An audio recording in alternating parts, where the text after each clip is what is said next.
Oh, good morning, everyone. How are you all doing? I'm just out doing a little temperature test because we've got winter. I mean, it's only October, 25th. But man, yeah, it suddenly turned winter. We had about 6 to 9 inches of snow 2 days ago. And the temperature right now is just a tad below zero. So it's, winter's coming on. And I thought I'll test out gear that I have and see what temperatures it's good at or not good at, so that I know what to do on upcoming rides. I don't have heated grips anymore because this bike, I don't have them installed as I did on the CRF. But I always found that my 2 fingers and maybe 3 fingers were getting frozen regardless of the heated grips because I never have all fingers wrapped around the grip. I always have 2 dangling over the levers. It's just the way I prefer to ride. And who grips firmly to their grip anyway? You know, you always have your fingers loose, so the tips are really not attached to the grip, right? So I figured, I may get into some heated gloves, but that decision hasn't been made yet. I bought a pair and they didn't work out because they glitched. Couldn't adjust the temperature, so I returned them. And I haven't got another pair yet. So the jury is still out on that subject. So today I thought, I'll test out my Cortec winter gloves, these here, at this temperature. Because, like I say, in previous years, I always had the benefit of the heated grips. So now without them, I'll see what they're like at just below zero. And because I've got a new jacket, I've got 3 riding jackets, but I bought a new one that has kind of 3-season capability, but it also has a overcoat. I don't know whether you can see it, that right there, that black. And so that goes right on over the jacket, and it's windproof, waterproof. So it stops that cold air. And I've got a few layers on beneath the jacket that's beneath that, so to speak, if you know what I mean. So we'll see how that does at this temperature. Otherwise, I'll get into my leather jacket. Thing is, my leather jacket's a riding jacket, but it's a tight fit. Though it's quilted, at these temperatures, I would want something bulkier beneath it, and it just doesn't give me the room. I have a normal street leather jacket that sometimes I use in the winter for that reason, because I can bulk up underneath it, and the leather stops the wind. And that works. It's always a challenge, riding in winter. Not a bad challenge, just a challenge. You got to come up with a system that works. And then you can take advantage of this season. I quite enjoy winter riding, especially on days like this when it's sunny, although it's nicer if it's above freezing. The helmet I'm using is not the best for winter riding. I'm using the Biltwell Lane Splitter, and it's a great helmet for the summer, fall and spring. It has tons of airflow. It's got these massive chin vents, so the air just comes rushing through across the lower half of your face, and I love that. But in the winter, of course, it's a little too cool. So I suppose what I could do about that is put a bit of temporary tape over the vent. And as long as that doesn't cause it to fog up with my breathing, well, then it's okay. See, the thing about that helmet is it doesn't fog up with your breath at stoplights. Very, very little. Yeah, I really do enjoy winter riding. You know, you get out, you get to de-stress, get to get your fix in, and then when you get home you feel tremendously alive because you've just had your blast of fresh air, that cold winter air on your face. It wakes you right up. Got to watch out for all the hazards, though, that winter brings on the road. You know, the road may be looking like this, dry and bare, but you can't trust it completely. You know, you could run into a little dip in a shaded section and you got moisture, like that moisture there, but it could be frozen, right? So you definitely gotta keep your speed in check. Can't ride the same as you do in the spring and summer. And of course, tires are colder. They never really warm up. So you can't trust your grip the same way either. The other thing I notice about winter riding is people don't expect to see motorcycles in the winter.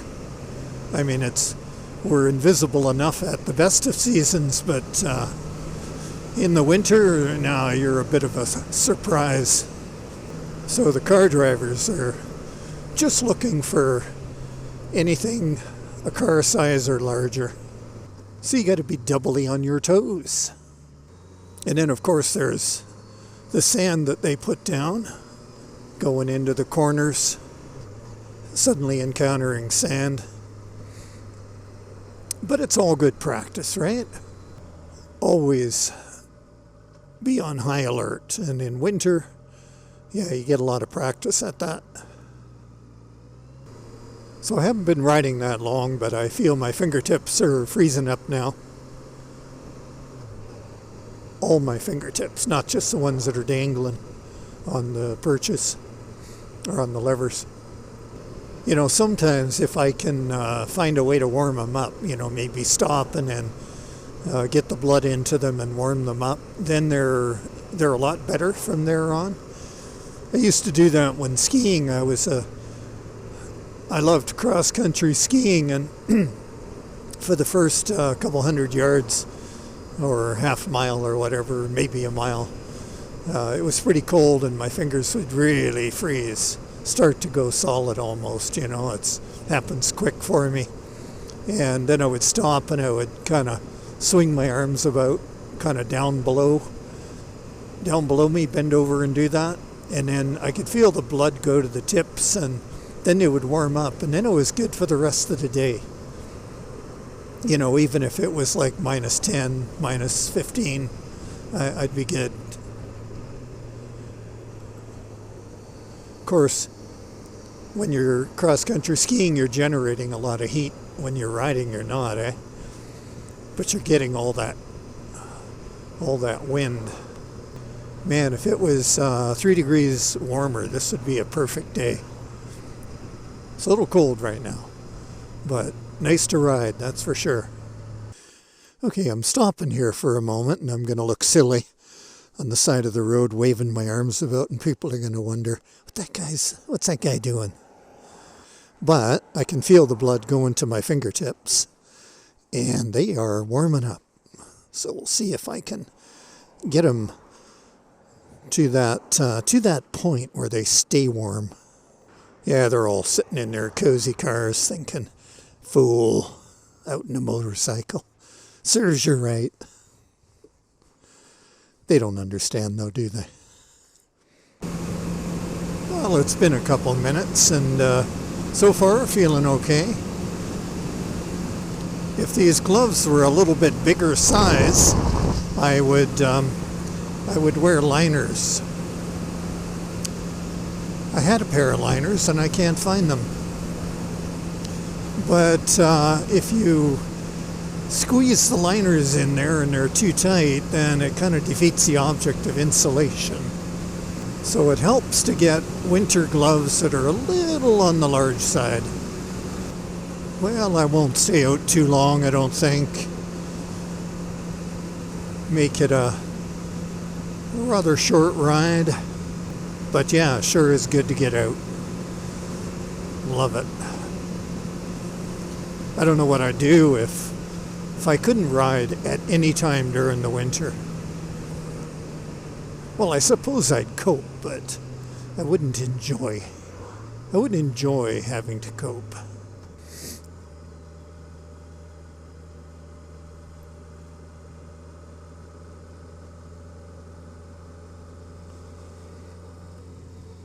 I gotta be a good boy here. That cop pulled over and then he let me pass and then he pulled back on the road again. So now he's following me. I'll go the speed limit or thereabouts. He's probably thinking, what's a motorcycle doing out here? It's gotta be illegal. Gotta be up to no good in this weather. Well, I just had to stop for another warm-up there before I entered the highway. So I guess these gloves are not going to be too good at anything below freezing. The rest of me is not too bad. So that's okay. I got riding pants on with tights underneath. My legs feel good. My body feels pretty good. Just my hands, just my fingertips. So, different gloves are in order.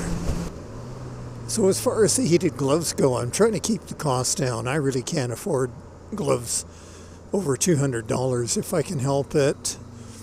So if you've got any suggestions, gloves that you wear or that you've tried that you could recommend, they actually work, put it in the comments down below. I've looked at a few. One of the commenters suggested a make called Keis, Keis, and it looks like they're from the UK. They look pretty good. I found a company in, I believe it's Calgary, somewhere in Alberta anyway, sort of close to me as things go. And they are well known for one of the hottest, best heated glove liners on the market. And a couple friends recommended them to me. They've been using their product for many years for skiing. But I wouldn't be able to put those in these gloves. I don't think, anyway. I don't think these gloves would allow room for a liner, but I guess I'd have to try them. And they can be used either with a 12-volt Samsung battery that you can get with them, or they come shipped with a wiring harness that you can then plug into your bike. They even sell the adapters. Anyway, comment below, please, if you got any suggestions. And that's it for this video, I think. So you guys take care, and I'll catch you on another one, eh?